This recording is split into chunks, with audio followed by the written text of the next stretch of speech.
What's the best Super Bowl party you've ever been to?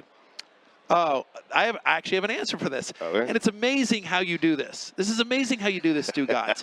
Because how many times have I been on your show or been interviewed by you, whether it's on Le Batard or, Stupidity or whatever, any of the various shows. Yes. And I don't know, whatever. Like I feel Several like it's 7, times, yes, yes. 7, 8, 9. I don't know what it is. Yes. But Billy, this is amazing. One way or the other, somehow, Stugotz, and I don't think he even intended to it, he falls into a Jay-Z story. Yeah, he always just wants a Jay-Z story. It's my gift, Matthew. And and by the way, he was so great on the Grammys the other night. Like, he's such a goat. And so is Flava Flav, by the way. Yeah. But it's our guy. So, and I apologize to DraftKings. I'm a DraftKings guy. But like a couple of years ago in Miami, was Fanatics had a party. Right. And so it's always a day party during the Saturday during the day. Okay.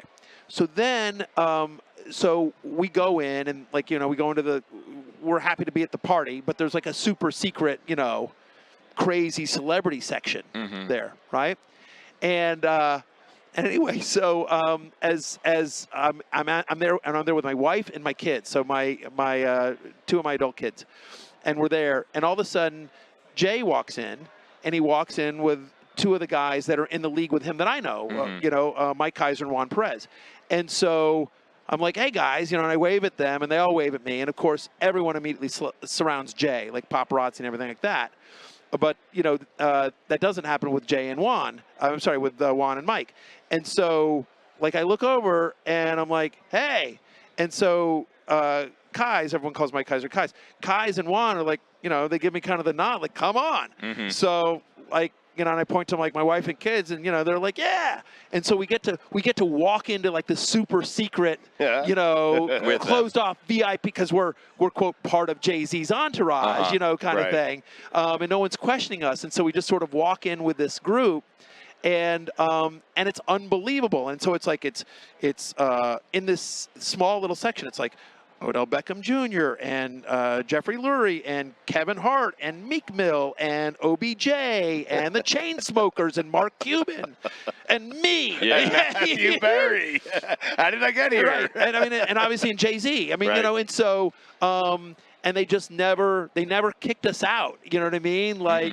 At one point they gave me a look and I pointed at Jay, and Jay gave me it's fine, let him be here. Jay gave me the king wave, and anyway, so that was just an unbelievable, awesome. Yeah. And especially for my kids, for them to so cool. My kids were like, I got a picture with Meek Mill. They were so thrilled to and Kevin Hart, and they were super psyched, and it was, and everyone just assumed we were supposed to be there. You know what I mean? Yes. No one questioned, I'm sorry, this is an A-list celebrity, and you're we're the Berries, right? Aren't you like a low-rated basic cable personality? Should you? You're friends with Jay-Z. You don't explain yourself to anyone. So you're anyway, the family. Again. Jay is incredibly gracious, as is Kais and Juan. They're awesome human beings, and so that's the best Super Bowl party I've ever been to. Just because just being able to experience that, but also see my kids experience that. They've never the last party they were at was a high school kegger. You know what I mean? Now they're it's a good way to ruin your kid's childhood and be none of the parties you're going to go to in high school you shouldn't be at is going to be as good as this one. So just come out with mom and dad. We'll take care of you. It'll be fine. Yeah, there you go. And once again, I was hoping to avoid a Jay-Z story. Sorry, I feel like man. it's so name droppy, but You think I knew that when I asked the best Super Bowl party you ever went to? Yeah, you were hoping I had an for idea. it. I feel like you were fishing for it. Yeah. I kind of feel like you did. Have your kids ever wanted to come along to the Super Bowl and you're like, this is mommy and daddy's time, you will not be coming? Oh, for sure. And in fact, my 12-year-old daughters, who of course are both huge Swifties, oh boy, were as soon as the Chiefs won, they're like, Dad, Dad, and I'm like, we wouldn't be sitting anywhere near her, right? Yeah. You'll actually see her more on TV than you would actually at the... Until Jay-Z sees you, and then you're in the suite with her. Right. And then you'll tell us that story. Yeah. Anyway, but yes, my daughters definitely won, and I have been able to, over the years, thanks to the graciousness of various employers, been able to take my kids, all my adult kids have been to Super Bowls, so very blessed and lucky there. Of that group of boys you talked about, the lacrosse team, how many of those kids are hitting you up for fantasy advice all the time? Not that many, because every once in a while a couple will slide into my DMs on Instagram, but for the most part, Connor, my kid, is just like, don't don't. He's like, and Connor was one of the, not only was, he was one of the captains of the team. Like, he was one of the leaders of the team, in addition to being one of their better players. And so, they all listen to him. They're all scared of Connor. Connor was a defensive midi, he's basically a football player with a lacrosse stick. But he's not playing. Is he playing in college? He's not, and I'm so annoyed about it. He got D1 offers, and he just didn't want to. He's like, I want to go south. Right. I want to be somewhere warm with a big football program. And unfortunately, a Southern school with a big football program doesn't have men's lacrosse. Doesn't have men's lacrosse. I was going to say University of Florida has women's lacrosse, but you're right. Yeah. Right. So it's he's at Alabama, but he looked at Bama, Kentucky, Missouri, Louisville, LSU, all the South Carolina, Clemson. He looked at all Southern schools with big time football programs. This was his first season. His freshman, yeah. And Saban. Bounced immediately. Not great. It might be Connor's fault. He might want to transfer. Go to Georgia. Right. What are you going to do? Who are you taking in the game? Who do you like? When you place your bets at DraftKings Sportsbook, what are you putting down? Chiefs +2 and Chiefs money line. Really? Love that. I like there's some props I like. I like the over on Pacheco rushing yards. Last I looked, it was 65.5. I like the over on Pacheco rushing attempts at 16.5 as well. There's some fun ones as well. I like Elijah Mitchell to get over 1.5 carries rushing attempts, with some small ones there. But I don't understand why the Niners are favored. I don't get that. I don't know. I don't get it either. We just saw the Chiefs go into Baltimore and beat the Ravens. We saw the Chiefs go into Buffalo and beat Josh Allen and the Bills. And yes, why are they not favorites yet on a neutral field against Brock Purdy? Thank you. I made that literally that exact point. This defense, and oh, by the way, they also shut down the Dolphins. And yes, it was crazy cold, but the Chiefs were able to move the ball in that weather. So it's like they shut down a top 10 offense in the Dolphins, and then they go on the road to beat Allen and Lamar Jackson. Meanwhile, Brock Purdy barely got by Jordan Love and Jared Goff at home. And all due respect to Goff and Love, we like both those guys. They ain't Lamar Jackson and Josh Allen at this part of their career. And then you're just the basic part of Mahomes versus Brock Purdy, right? Seems silly. And then the one Achilles heel of the Niners defense, obviously, is the run defense, right? We saw Aaron Jones have a huge game against them. We saw the Detroit running backs have a huge game against them. So I think you're going to see a lot of Pacheco. He's got some massive carries. That's why I like the over on the rushing attempts and the rushing yards. And then the last thing here is, by the way, and I think this is underrated, but in the playoffs, with Patrick Mahomes as quarterback, off of a bye, Andy Reid is 6-1. Crazy. When you've given Andy Reid more than 1 week to prepare for a team, in the playoffs with Mahomes, he's got one loss, and that was to Tom Brady in the Super Bowl. The key is with Mahomes, because 6 years ago, Andy Reid was the coach who couldn't win the big game. It's funny how that works, right? But you're right. It's a good point. But, I'm just and again, all due respect to Brock Purdy, he ain't Tom Brady. And so I just, it's a football game. Anything can happen. But I honestly feel like it should be Chiefs-Lions in this football game. Yeah, I think a lot of people wish it was Chiefs-Lions because the Lions became America's team. They were so fun. Quickly on the way out, two quick things. The fantasy guy that you thought was going to be great this year that turned out to be a disaster.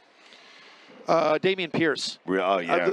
He was getting massive workload in the beginning. I drafted him. I was right about the fact that the Texans would be better than people thought. I didn't think they'd do what they did, but I was like, this is going to be a competitive team. What does DeMeco Ryans want to do? He wants to run the ball, play good defense. And who knew C.J. Stroud was going to be C.J. Stroud? But I'm like, he wants to be a one running back guy, and I was right about that. The problem is the running back was Devin Singletary. Yeah. And so Pierce was just a bad fit for what Slowick wanted to do on offense, and so that was a guy that I liked a lot in the preseason and didn't work out. Do you have any, can you arm Billy with anything about, Chris Sims and Billy have this wonderful blossoming relationship. It's a love-hate relationship. Okay. Is there anything we can use against Chris Sims? Can you hand Billy some material he can use against Chris Sims? Is he a diva? Is he hard to work with? Anything? He's awesome to work with. I actually really like the guy.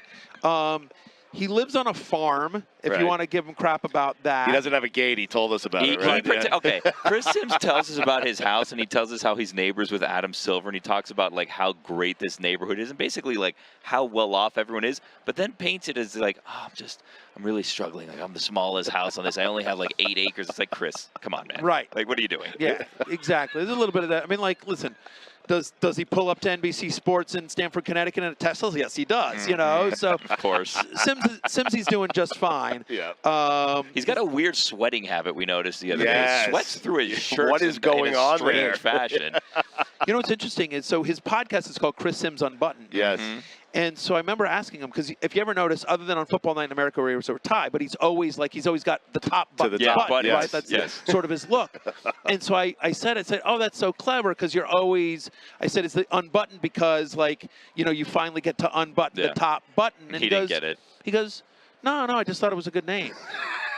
And I'm like, it has nothing to do, it's not based on, like, your look. And he goes, no, it's just, you know. Yeah. And I'm like, but shouldn't it be? Yeah. Like, shouldn't you lean into that? Like, because, so, all adds up. Yeah. Curses like a sailor too. Yeah. God, what a foul mouth. He curses a lot, right? That much he does. Yes. I will say that if you want to give him crap. And listen, he's been a great teammate to me. He, like, moment one, he welcomed me in, and like we used to do our segments together in year one on Football Night. He's been awesome to me. So I love Sims, but I will tell you, he did ruin cursing because first week I'm there, I'm on Unbuttoned, his podcast, and he's cursing like a sailor. I'm like, awesome. Yep. Things are fun on Peacock. Yes. You know, like, do we even need to call it Peacock? Can we shorten it? Yeah. Like, you know, like, right? Oh, he would if he could. Yeah.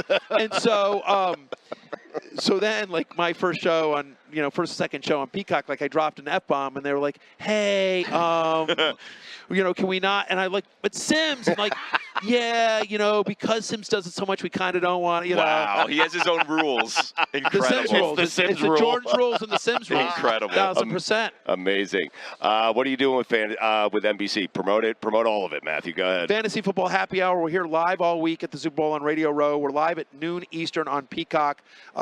And then, you know, available on demand on Peacock and the NFL on NBC YouTube channel, and, of course, wherever you get your podcasts. And then, of course, my 2024 way too early top 50 rankings are available right now on rotoroll.com, of course, for free. And sign up for my newsletter at fantasylife.com. We're sending out bets all the time, and, you know, it's good stuff. It's free, 100% free. Never too early for me, my friend. You're always great to us. We appreciate it. You always have great stories. You carried the segment. You did my job for me. Thank you. I knew I had to. You warned me at the beginning. Billy, you can go to sleep now. Yeah. Thank you, Matthew. We won't see you at the DraftKings party. We're not invited. Yeah. All right. I'm going to call somebody. Thank you. And make sure that happens. You're an ambassador. Don't let them in. These two. Not allowed. Yeah.